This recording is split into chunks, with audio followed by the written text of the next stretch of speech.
In a new interview with the BBC, Prince Harry opened up about the legal security challenges that are preventing him from reconciling with his estranged dad, King Charles. Take a look. Of course, some members of my family will never forgive me for writing a book.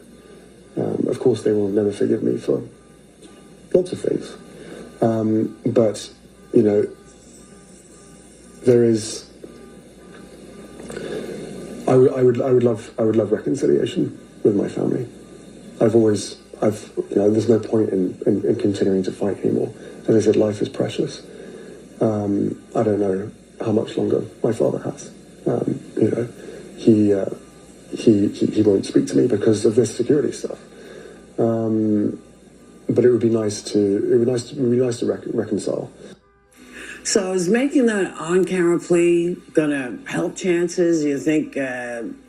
Don't think he's making it into a public spectacle? What are your thoughts? I was conflicted over this because, so I think all of us agree you always want reconciliation. We had Jeremy Renner here last week, who basically, he had a near death. He actually says he died briefly in this snowmobile accident. And he said at the end, all that you remember is the people you loved. Not money, not titles, not crown jewels. So I think everyone roots for there to be reconciliation.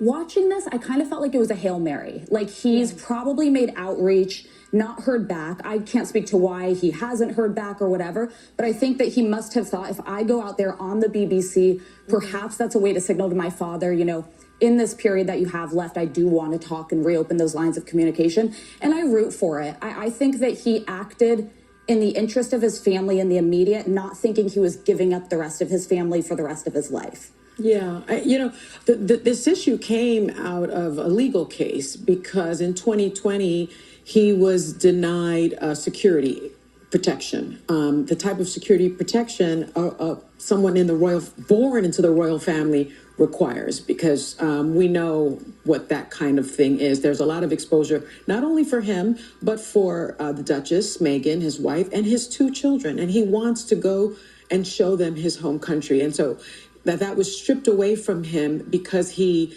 decided that he didn't want the official duties. And a point that he made during that interview, which I thought was striking, is that there are people that serve their country, but then leave public service, but always have that protection for the rest of their lives because they're different. This is a man who was born into a family, born into that duty, spent tours in Afghanistan and served his country for 35 years.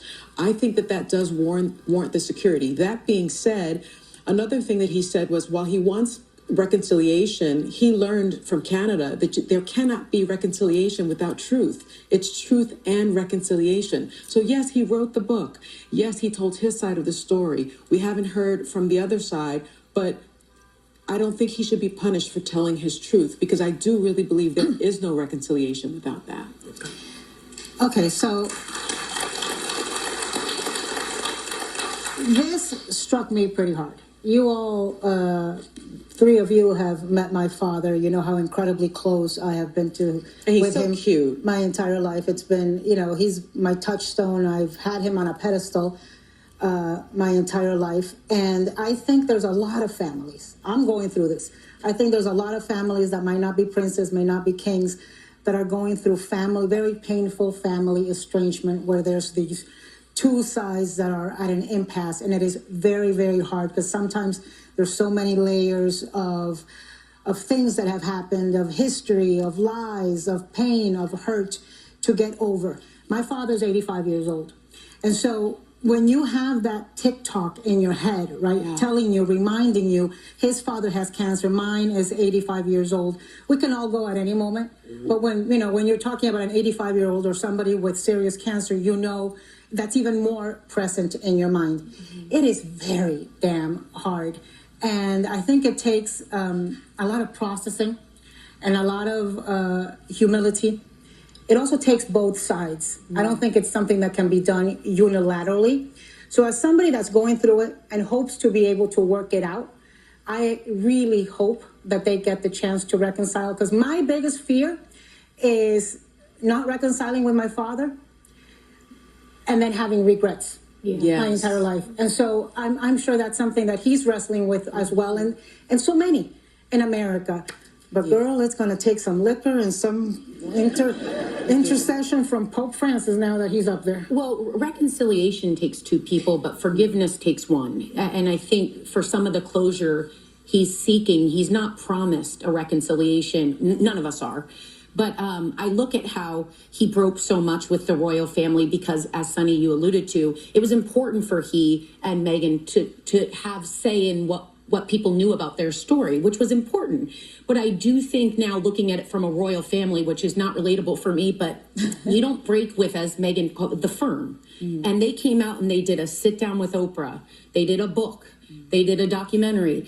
I think the levels in which a royal family who's all about pent up tight secrets, which I'm not saying is the right way to do it, but I think he hit, there were going to be consequences. And I think sadly, this might be one of them. And my heart breaks because we also don't know how much contact he has. The king's health is probably high security knowledge that not everyone gets because that's a risk for them. And now you're talking to the son who did the sit down, who did the book, who did the documentary. So as much as he means well, and you can see as his throat tightens and he feels so many things, I believe him.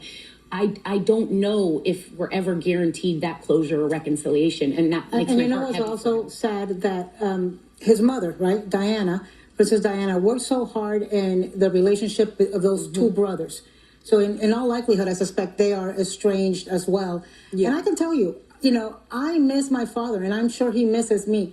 But it is just very difficult to take that first step, and I think it takes a lot of processing. This is something you and I have spoken about a lot because you're on the other side of it, having lost your mother, having lost your brother, and knowing that sometimes you don't get a second chance. Yeah, and sorry, real quickly, we see how quickly people can pass. We had a friend here at the show who lost their father suddenly and surprising. Yes. And as hard as it is to take the first step or say the first word, to have that chance ripped from you probably hurts more. Yeah. Well, you have to remember, this is what he wants. This is what he needs. And that's what he's putting out there. I don't know what Charles needs. Right. I don't know what Charles wants to do. Maybe Charles feels he said everything he needs to say. And if that is the case, he's going to have to deal with it. It's, you can't decide for somebody else what they're going to do. You can only be accountable for your own actions. So, I always say whatever you need to say while people are breathing and walking around and are mad at you today. Say what you need to say. Because, that's when you need to tell people that you love them, when they're really pissed at you. Because that's when stuff happens and you're not ready for it. So you always have to, you can't leave these things unsaid. Yeah. When you leave stuff unsaid and people disappear, there's nothing you can do. It's done. Don't leave it unsaid, y'all. We'll be right back.